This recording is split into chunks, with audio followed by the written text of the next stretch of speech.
જે હવે અહીંયા જીત સાહેબ ઘણું બધું બોલી ગયા અને અહીંયા કાંઈ જોકે આપણે કાંઈ વિશેષ સત્સંગ તો મારે એટલું આવડતો નથી, પણ છતાંય બે શબ્દની વાત કરું કે ગુરુચરણે આપણે જાય છીએ, કારણ કે ગુરુ સિવાય કોઈ આપણો મુક્તિનો બીજો કોઈ આધાર છે નહીં. પરમાત્મા કાંઈ આપણે મુક્તિ આપે છે, પણ સદગુરુ જ એવી વસ્તી છે ને કે જે આપણે આમાંથી મુક્ત કરે છે.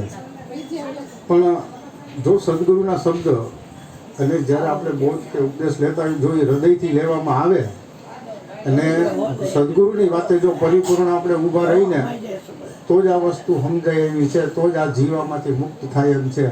કારણ કે બોધ કે ઉપદેશ લીધે કોઈ કલ્યાણ નથી થતું. એ ક્યારે થાય કે જો એ સત્સંગ છે એ આપણું જીવન બની જાય, એ જીવન બની જાય ને તો જ આની અંદર કલ્યાણ થયું હોય. કારણ કે આ જીવને બધી આ જે રંગમંચની જે મહેફિલ છે, આજે ભવસાગરની અંદર જે બધા તરંગો છે એની અંદર એને વધારે મજા આવે.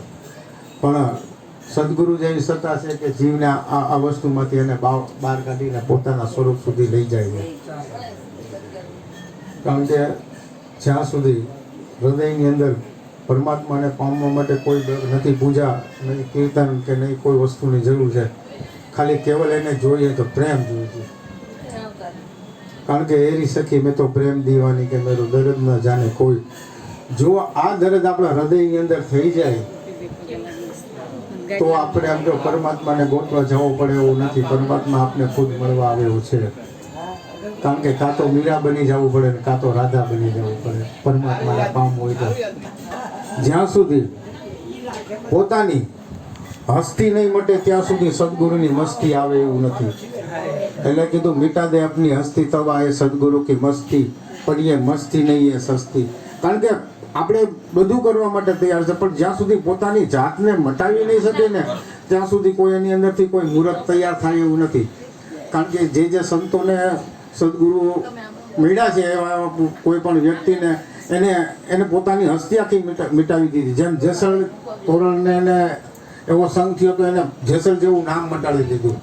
તો જ્યારે એ નામ આજે બાહ્યક જે મટી જાય ને ત્યારે આમ જો એની અંદરથી કાંઈક મુહૂર્ત ઘડાયું છે. મુહૂર્ત તો બધામાં પડી જ છે, પરમાત્મા તો છે જ બધામાં સંત જ છે. પણ કોઈ એવા જો સદગુરુ મળે, કોઈ મિલે એસા સદગુરુ ઉપદેશી કે પહોંચા દે મુझे ભવ દરિયા કે તીર. પણ જીવન જ્યાં સુધી આપણું 5 વિષયોની અંદર જે છે જ્યાં સુધી વિષયો નહીં નીકળે, આપણામાં જે આપણી ને પરમાત્મા વચ્ચે કોઈ છે નહીં, કેવળ હોય તો આપણા વિષયો છે, આપણા દુર્ગુણો છે. કારણ કે પરમાત્મા તો છે જ. જ્યાં સુધી વિષય નહીં, વાસનાઓ જ્યાં સુધી આપણા આંગળાની અંદર છે, આપણા તન મનને, કારણ કે અમુક દુશ્મનો બહારના છે તો બહારના દુશ્મનોને આપણે લડી શકીએ, પણ જે ભીતરમાં જે પડ્યા છે કામ, ક્રોધ, મોહ, અદેખા, ઈર્ષા, ચાળી, ચુગલી, નિંદા, આ જે બધી વસ્તુ છે એની ભીતરના દુશ્મનો છે. તો આ ભીતરની સાથે જ્યાં સુધી આપણું યુદ્ધ નહીં થાય ને ત્યાં સુધી કલ્યાણ થયું ને. એટલે કીધું કે માયલાની સાથે યુદ્ધ કરવાનું છે. અવગુણો છે, જો બધા અવગુણો જો કદાચ ભીતરમાંથી નીકળી જાય તો પછી પરમાત્માને ગોતવાની ક્યાં જરૂરત છે? પરમાત્માને ખુદ મળેલો જ છે. કારણ કે જ્યાં સુધી ઓલો આરીસો કેમ ધૂળવાળો હોય, પણ જ્યાં સુધી આરીસોનો બરોબર સાફ ન થાય ત્યાં સુધી પોતાનો ચહેરો દેખાય એવી વસ્તુ છે નહીં.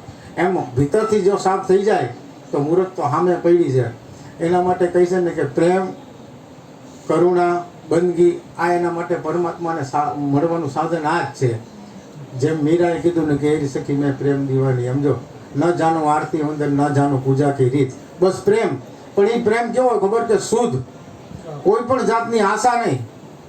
જો એ શુદ્ધ, ઘણા કીધું કે શુદ્ધ મન કરીને જાતા તો શુદ્ધ પ્રેમ ઝાંખી થતી. જેનું મન શુદ્ધ છે, જેના વિચાર શુદ્ધ છે, જેની બુદ્ધિ શુદ્ધ છે, તો એને સમજો પરમાત્મા મળે ને મળે જ.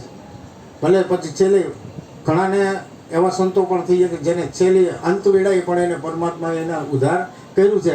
એટલે આપણે એ જ સદગુરુની વાતને હું તો કહું, ખાલી કેવલ એની વાત ઉપર ઉભા રહી જાવ ને તો ઓટોમેટિક, કારણ કે સદગુરુ શબ્દ જેવો છે, કારણ કે એ પાકેલો શબ્દ છે. સદગુરુનો શબ્દ પાકેલો છે. તો એ આમ તો એ જ્યાં વાવો ને ત્યાં એકવાર ઉગે ને ઉગે. હું એમ કહું, જો જાડેજા જેવામાં ઉગ્યો તો આપણે તો એના જેટલા પાપે નથી કર્યા એમ. આપણે પાપી જ છે, પણ જો એ શબ્દ જો ન્યા ઉગતો હોય તો આપણામાં ઉગે ખરો. બસ હૃદયથી લેવામાં આવે ને તો આમ જો અહીંયા કલ્યાણ છે બાકી જાજુ તો બાપુ બેઠા છે. બોલો સદગુરુ મહારાજની જય.